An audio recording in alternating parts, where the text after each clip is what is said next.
Thank you, Mr. Speaker. Members, I am going to vote for this bill, but I think it is critically important that we as a body be honest to our constituents about what this bill does, and perhaps more importantly, what the bill does not do. And let's go back to the basics for just a second.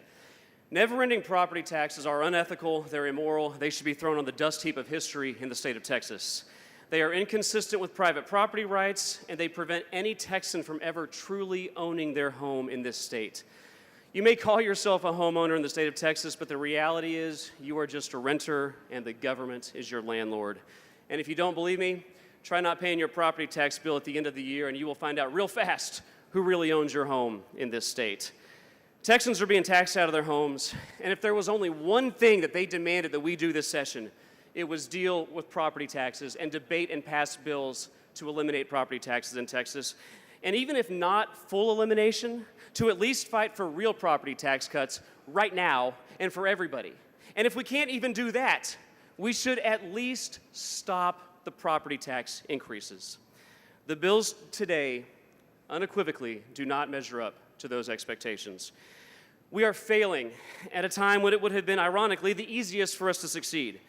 We started this session with a $24 billion surplus, but instead of using that to put us on a path to eliminate property taxes, we lit it on fire to fund every liberal pet project imaginable. Mr. Speaker, gentlemen, you have a question? Not at this time.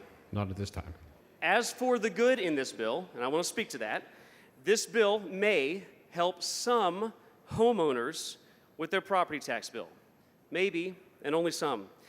But unfortunately, it is entirely conceivable that many or most homeowners and property owners will not see any real savings at all because the appraisals are likely to increase and eat up this new exemption.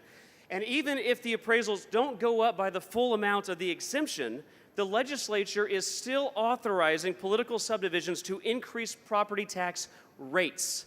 And that's where things do get bad for this bill. Because by only increasing exemptions, it actually puts inflationary pressure on property tax rates. And we should be doing everything we can as a body to get the property tax rates as close to zero as is possible. And worse, we're putting inflationary pressure on tax rates by picking winners and losers. And while it may help some homeowners, it will almost certainly harm small business owners, entrepreneurs, brick and mortar stores, which will force them to increase their prices, and renters. Members, all Texans deserve tax relief. And one myth about property taxes that needs to be put to bed, and that's that the state of Texas does not levy property taxes. Austin politicians want to absolve themselves of blame by pointing the finger at local governments. And yes, the local governments absolutely share in some of the blame here. But it is factually not true to say that the state of Texas is not responsible for property tax increases. I apparently have to continuously remind this body that local governments are political subdivisions of what? They're political subdivisions of the state. So when local governments raise property taxes, it is the state of Texas that is raising those property taxes. And ultimately, when property taxes go up, the real people responsible for that property tax, those property tax increases, are those of us in this room here today. Another myth that here's another myth that I really love hearing. All property tax increases are voter approved. This is an absolute lie. The vast majority of property tax increases happen without voter approval, and why is that? That is because this body explicitly allows it. And unfortunately, this bill does not change that. I've been pushing a bill for years to make all property tax increases illegal unless they were approved by voters in an election. Ladies and gentlemen, that would be the lowest of all possible low-hanging fruit. And yet, this body continues to refuse to do that, unfortunately, including even in this bill. So, in closing, I'm going to vote for this bill, but not because it is a great bill that really fixes property taxes in Texas, but because it appears that this is the best that we are going to get this session. And that is just a pathetic and sad indictment of this body over the past 5 months. By failing to deal with property taxes head-on with the seriousness that issue deserves, we continue to fail the hardworking and overtaxed men and women of the great state of Texas. Guys, Texas has a reputation for leading in freedom and liberty and small government and low taxes, but the reality is that Texas has one of the highest property tax burdens in America, and we have just been coasting on our small government reputation. It is past time we start living up to it. Yield for questions. Texans deserve better. Will the gentleman yield? I will happily The yield gentleman for yields. any Thank and you, all Mr. Speaker. questions. Representative Harrison, are you done making your video? Are you here to help me highlight for 30 million Texans the abject failure of this body to rein in their out-of-control property taxes that are taxing Texans out of their home on a daily basis? Let's talk about That's that. what I would like. I would like to talk about property taxes. Let's talk about that. So Let's talk about it. you talk a big game about wanting to cut taxes and cut spending. That happens to be the department that I'm in Ways and Means. You mean the What committee? what bill did you file in Ways and Means to take up this rhetoric that you're spewing from the front mic? I filed no less than 5 property tax bills, and I can't help where the leadership of this body sends or refers those bills, or who in leadership made the decision to kill all Did of you them. ask for hearings? I never saw you in a hearing. Every single one of them. And in fact, Members, please confine your remarks to the subject of the every single bill. one of them. And in fact, 2 of them were designated as emergency items months ago. My bill that would have made all property tax increases illegal unless they were approved Members, by please voters in an election.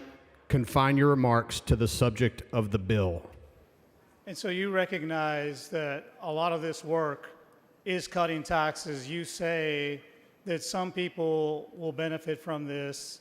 We're talking about tax homestead exemptions that will exceed the value of people's homes. They'll pay no taxes. You're aware of that, aren't you? And I think you must be unaware of the comments that I just made that you're asking questions to me about, because I said I plan to vote for the bill. Oh, you said But that. I said that 2 times in my remarks, and here's the reality. Just because the bill does some good, and it does do some good, as I clearly laid out in my remarks, my broader point is that this is nowhere near sufficient to tackle the crushing burden of property taxes in the state of Texas.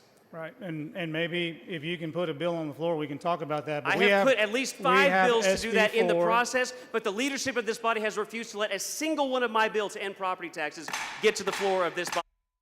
Members, confine your remarks to the subject of the bill. Mr. Speaker, I think you just mean member, not members. I'm trying to keep my remarks to the subject of this bill. You I are the can't person control that the has raised responses. every one of my 5 property tax bills. I have not brought a single one of them up. You brought every one of them up.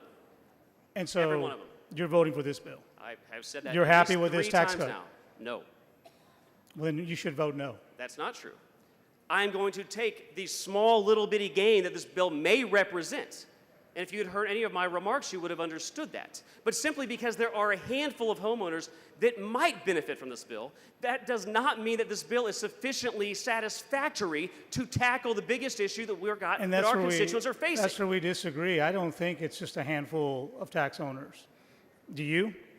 I know that it is, because we got 30 million Texans. We're talking about a $40,000 increase in the exemption. I know that political subdivisions all across the state are going to increase the appraisals by $40,000 or more, and I know that this body allows, even with those increased appraisals, to raise the effective tax rate by 2.5% to 3.5%. And I don't so wanna- I know for a fact that many Texans will see their property tax bills increase Right, at and the I end of don't this want to. session. I don't want to insult your intelligence. I know you read this bill. This is not an appraisal bill. You know that, right? I'm very well aware Okay, of you're that aware fact, of that, yeah. and you know that you've been admonished 3 times to talk about this bill. This is a tax You cut were bill. admonished for raising bills that were not before the body. And so, I'm not here to talk about appraisals. I'm not here to talk about You're the one talking about local appraisals spend. and asking me questions about appraisals, aren't I'm you? here to talk about the handful of people you think will benefit from this tax cut. I explained them in And I my will submit remarks. to you- A handful of homesteaders may realize a small benefit. I have said that at least 4 times now. Are you having trouble hearing me, Representative? I'm sorry, can you say that again? Exactly. Yeah. And so, listen, I think what you do is undermine this process, how hard people work. It is not hard to come up with a number. It's hard to pay for a number.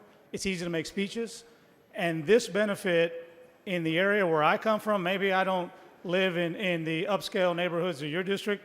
The district that I represent that sends me up here. I don't think you are familiar with very familiar with Ellis County, Representative. Well, I will tell you, for many families in Bexar County, where I come from, they will benefit significantly from this homestead exemption, and the bill to follow will add even more for the older Texans that are here. And I wish you shared the enthusiasm you do for the small number of Texans that this bill might possibly help, and channel that enthusiasm into helping every one of the 30 million Texans who are having their lives ravaged by out-of-control property taxes in the state of Texas. Gentleman's time has expired. The chair recognizes Mr. Meyer to close on the bill. Thank you, Mr. Speaker. Member, this bill does, in fact, help millions of Texans with their property tax burden. We have